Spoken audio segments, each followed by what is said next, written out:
everyone, welcome to Plotting and Scheming. I'm your host, Maya Mayo, and today I have Hannah Sawyerr here with me. So I'm going to read Hannah's bio.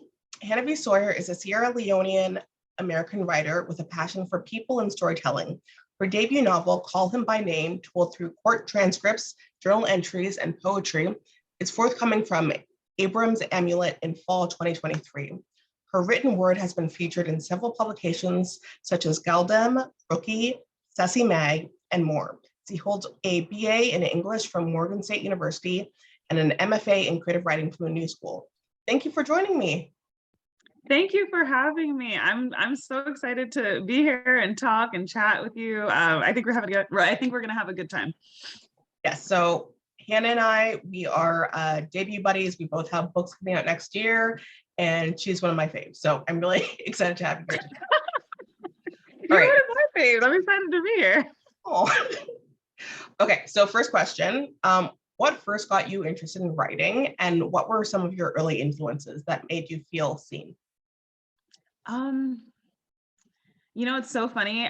When it comes to early influences, I never say this, but I think I really should. I think I should start saying the Arthur picture books and chapbooks. And it's so funny because Arthur is not Black, but in my head, Arthur is Black. In my head, he's Black too.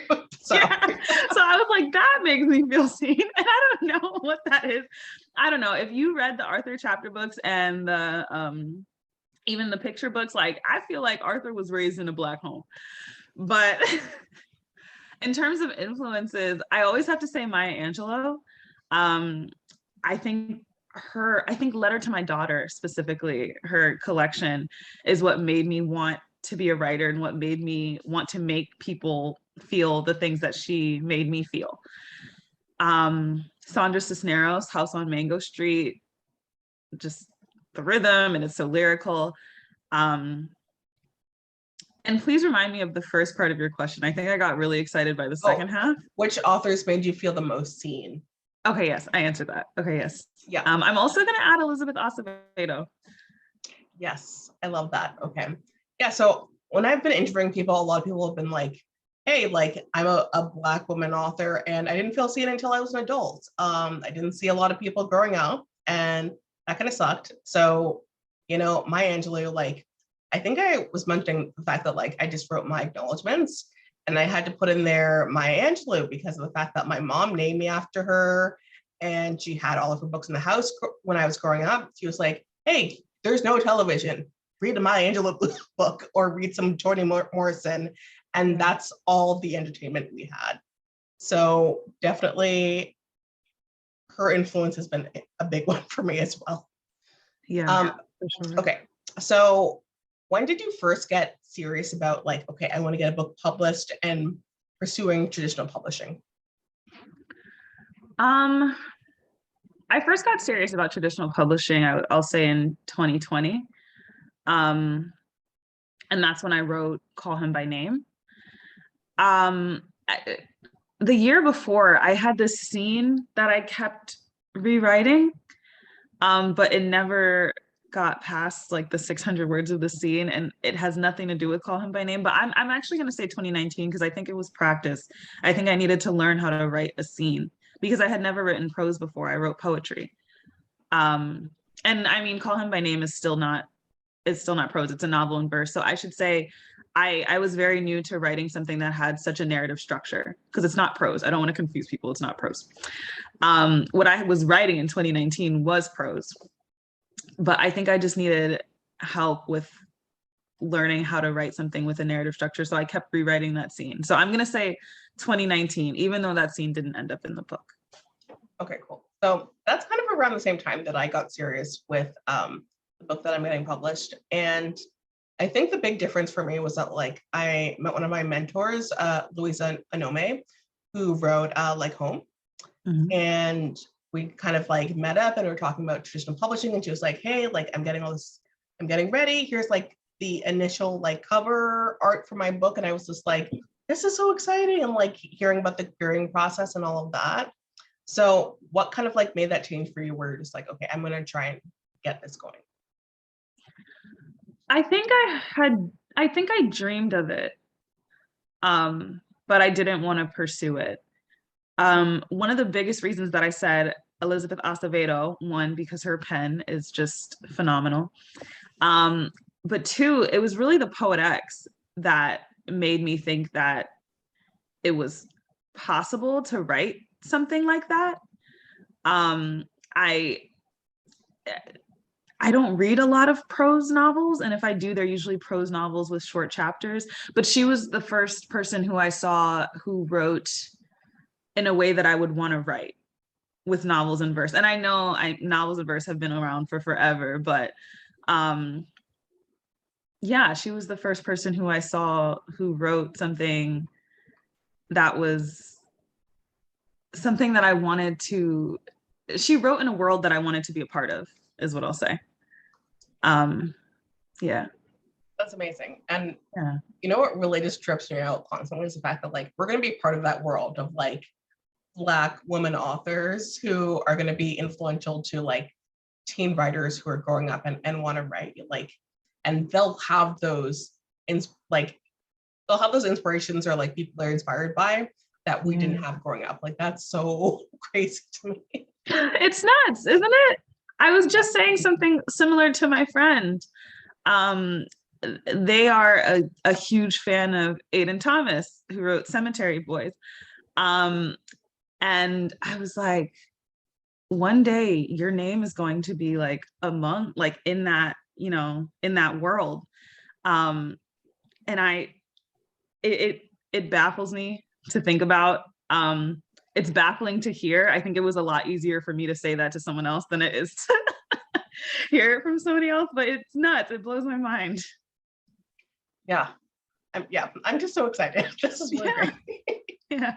Okay, so moving on to like your writing history. So was this your first like novel idea that you had, or did you have other ones? And how many books or ideas did you have in like period before you were agented? This was the first. But you know, I think as I wrote it, it became closer and closer to my story. It's still not my story. There are differences. I like to make that distinction. Like it still is a work of fiction. But when I first started writing it, I really considered it being a story about a 16-year-old girl who was abused by like someone who was on her high school faculty. Because I thought a story about like a Me Too novel about specifically clergy sexual abuse, I didn't think it would sell. So I guess it morphed in that way because I was like, you know what, I'm just going to be true to me. I'm just going to write the story that I want to tell, which was a little bit closer to my story. But that's really the only the only big transition that was made, changing it from a high school faculty member to a member of the clergy. Okay. So one thing I want to ask you about, were you familiar with like Loy Holtz Anderson's Speak when you were younger? Was that something that was an inspiration for you? Absolutely. I reread Speak when I was like studying and like preparing to write Call Him by Name. Speak was one of the books that I returned to. I love Speak. I love Loy Holtz Anderson. I think I'll add that to that being one of the books that made me feel seen. So. That's awesome. Yeah. Definitely a huge inspiration for me as well. So that's really cool. Yeah. Okay. So I want to hear about your writing process. Are you just like a complete pantser? Are you a plotter, really meticulous? And how do you approach revisions and how did you approach getting your manuscript ready for querying? Okay. I'm actually really curious to know about whether you're a plotter or a pantser too. I love that conversation. I think it always gets heated. I usually say that I think I'm a pantser at heart, but I'm a plantser by practice. Okay. I would love to sit down and just be a pantser and just let it all, you know, come out on the page. But I find that I get really, really lost. And so what I usually do is I end up using note cards and just doing like a little bullet point outline. Yeah, I tried really hard. I'm working on something else right now. And I tried really, really hard to pantser didn't work. So I'm gonna go with pantser. I want to know about you though. Are you a plotter or a pantser? When I was a kid, hardcore pantser. I didn't even know what the concept of planning a book was. I did not know what like planning, like plotting a book. I was just like, I didn't know what that was at all. So I'm just like, let me just like write like 2 or 3 words about what's going to happen in this next chapter and then immediately write it. Yeah. So that's all I really had in my head. And like, I was a big fan fiction person. So I was just kind of like, let me just write some stuff, post it. And like, I did not have any plans. Like, it was just like not a thing that I ever considered. So Mm-hmm.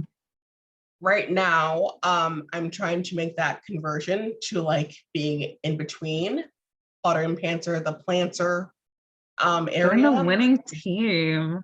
And like, it's a winning team, but I feel like it's definitely a team that's hard to get on because it's just like you have to use, because a lot of people who are pantsers are saying that like if you're a plotter, it takes the fun out of it.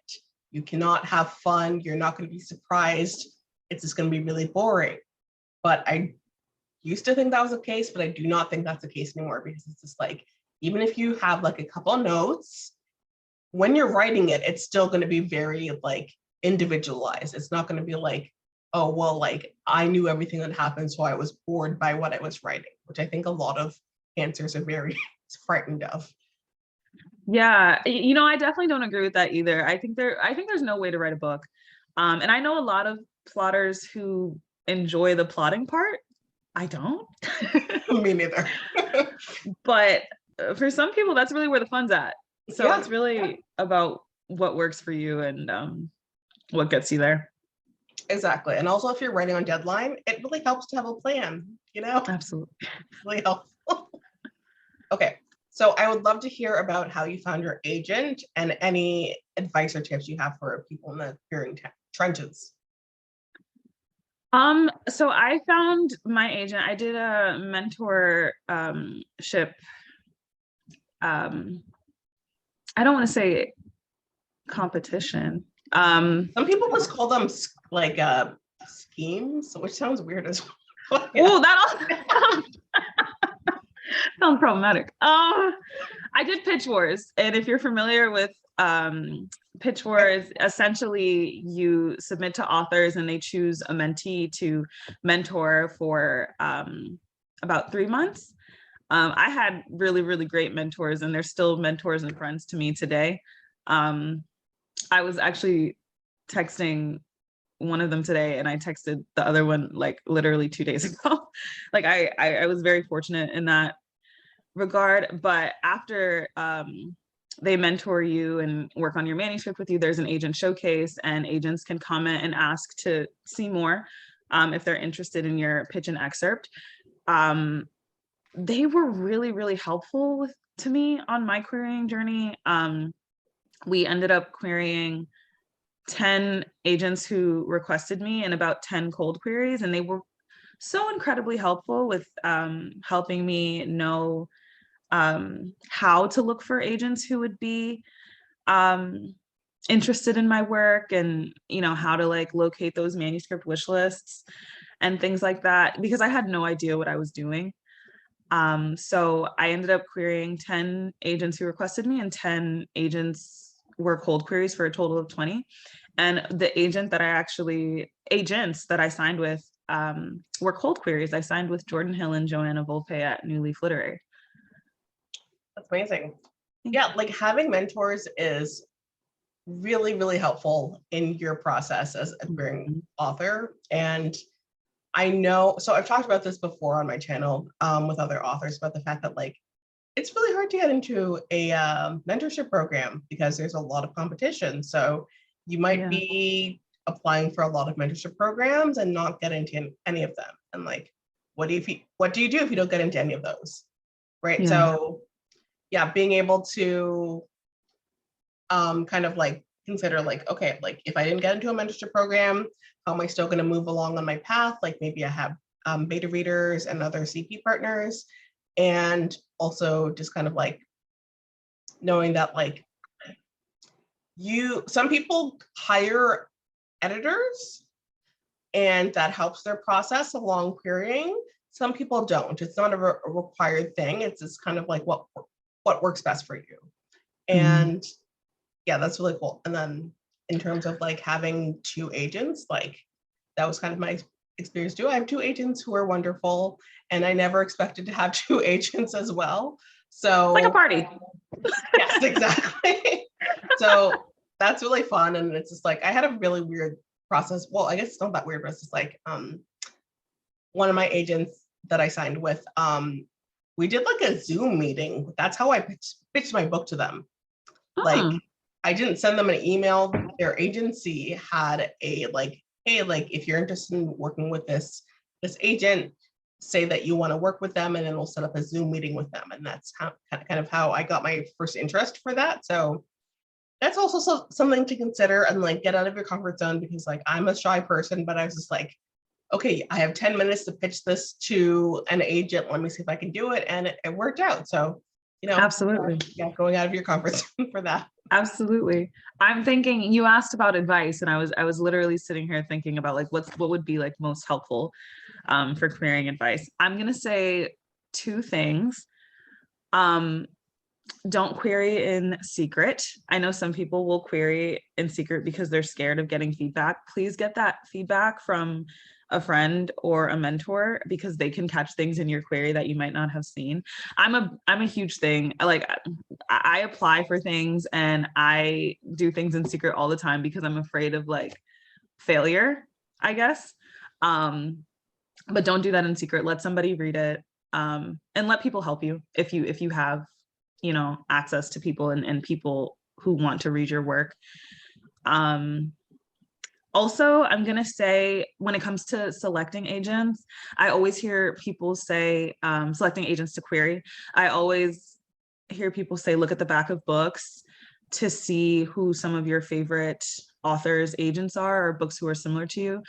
And I always want to add, don't just look at the agent, like look up the agency that they're at and look at everything, like look at all the agents that agency has, because you might find someone who might be a better fit for your work at that agency. So those are the 2 pieces of advice that I can offer off top.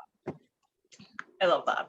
Really, really helpful stuff. Like I was doing a publishing 101 course recently, and kind of like talking about agencies and the fact that like, look at everyone who's within an agency and see if the people that you're interested in work together. Do they have like a collaborative type of work mentality or not? And that's really a helpful thing. Because some people say like, oh, well, if an agent has less experience, that might not be the best for you. But it's just like, if your agent has less experience, but they're working with a company that has more experience, an agency that has more experience, then you can kind of like work within that framework. So that's something to consider as well. Okay, so I would love if you could share a little bit about your editing and sub journey. That would be really helpful. Yeah, so editing with your agents, and then how much time that took, and then putting together your sub list, and then like going and like how it was for you during your sub process. So you can share as much or as little as you want to. Okay. So I edited with my agents for like 2.5 weeks. Very quick. That is quick. Some people edit for over a year with their agents. Yes, that is true. I know someone who has been editing for over a year. I mean, it's all about what the book requires at the time. Yeah. And then we went on sub, and I was on sub for about 2.5 months, which at the time felt like forever. But in the grand scheme of things, it's not that long. I think, and I know you know this too, being on sub is not fun. Yeah, I try not to say anything because I had one of the good sub processes, and I don't want to, because I know a lot of people have really, really tough sub processes, and it's just like, let me just not say it. No, I get it. I know people who were on sub for 2 days, and I know people who were on sub for 2 over years. a year. Yeah. Yeah. And I I only answer my querying and like sub process. I only talk about that when I'm asked, because Yeah. in the grand scheme of things, telling someone that you were on sub for 2.5 months is, especially if they've been on sub for a lot longer, it's not helpful information. For sure. But, you know, I know people who were on sub for, and I know one person in particular who was on sub for over a year and ended up with a 6-figure deal. So it's like, it's not really an indicator of like your career. It's just the waiting just sucks. Yeah.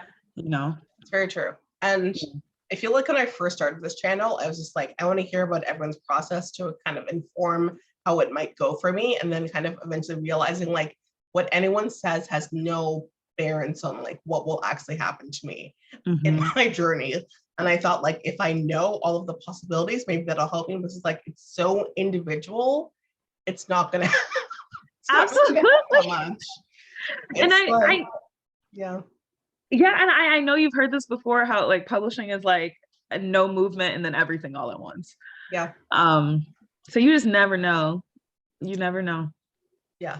I still like to ask people just so they can share. I'm interested, but like I remember I was just asking people, but then in the back of my mind, I'm like, this is going to help me. It's like, it didn't. No, it did not help. I hear that. You never know. You really, and publishing is just a wild world. And you know, like it's just a wild world. You just never know what to expect. So kind of just like being open to anything and like not giving up if you don't get a lot of early interest, not giving up if you have some late interest or it takes a while to get any interest, just kind of like being flexible and just, you know, trying to keep your spirits up because it's hard. Absolutely. Okay, so I have a question here about like what inspired you to write your current story, Calling by Name. And your story has a lot of really issues that are resonant for a lot of women, especially a lot of women of color as well. A lot of women of color deal with abuse. And that's something that I feel like isn't really told as much because we have books like Speak by Laurie Halse Anderson, but I don't think I've ever seen a book about the subject that's focused on a woman of color, to be perfectly honest. So that's why I think your story is going to make a huge difference for a lot of girls who need it. And if you want to speak at all about how you were inspired to write the story, that'd be great. Yeah. So I am the source. You know, Call Him by Name. I always try to make the distinction that it is a fiction, like it's a fiction novel, because I don't want people to think it's an I don't want people to think it's a memoir. I even like steer clear of auto fiction because I'm like, I just want this book to stand on its own. But I mean, I don't keep it a secret that it's based on things that I went through. I mean, if I'm being completely honest, Call Him by Name was written while I was awaiting a trial. And in the book, a large part of the novel is Amina pressing charges on her abuser and coming forward. Yeah, you know, I think Call Him by Name for me was a way to kind of reclaim that story and do right by my younger self.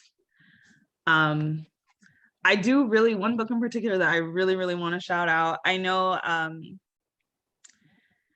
Grown by Tiffany D. Jackson was a book that I read, and it's not the same story, but I think that was a really, really amazing Me Too novel by a Black woman writer. It came out right around or right after the time of the R. Kelly controversies. Saying R. Kelly controversy seems too light because like I want to make it very, very clear that like he did that. It's not really, it shouldn't be a controversy is what I'm saying. And it's not necessarily about the R. Kelly trials, but it does like have like a lot of themes that are similar. I really, really just want to shout out that book because I read it. I don't know if I read it right after I drafted Call Him by Name or in the middle of it, but that was one book that made me think that my book could be possible. Oh, Yeah. that's really beautiful, because it's like it's hard to imagine these stories that are so essential and necessary for Black girls Mhm. being told. And yeah, people like Tiffany D. Jackson, like they really put themselves out there to have those stories kind of like be in the spotlight, and for people to kind of like be able to be like, hey, like let's have more stories like that out there.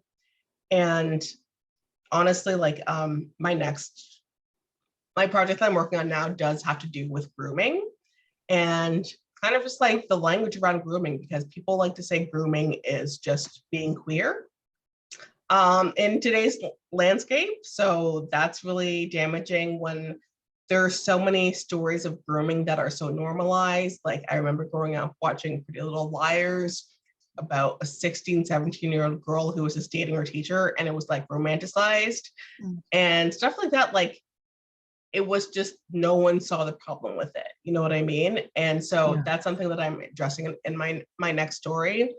And just kind of like how Black girls, especially, they have all of this extra pressure, and a lot of the blame that should be put on perpetrators are being put on victims, especially if they happen to identify as Black or just other people Yeah. of color as well. Yeah. I think as Black girls, a lot of the time we get told that we should have known better, or you know what I mean? But at the end of the day, like we're still dealing with children. You know what I mean? I was not nearly, no pun intended, because I know I just mentioned grown, but I was not nearly as grown as the world thought I was at 16 as a Black girl. So I think those stories are super important. I'm really, really excited to see like where this project of yours goes. I'm a supporter. Thank you so much, Hannah. Absolutely. Okay, so final question. What are some of your favorite reads that you've had recently?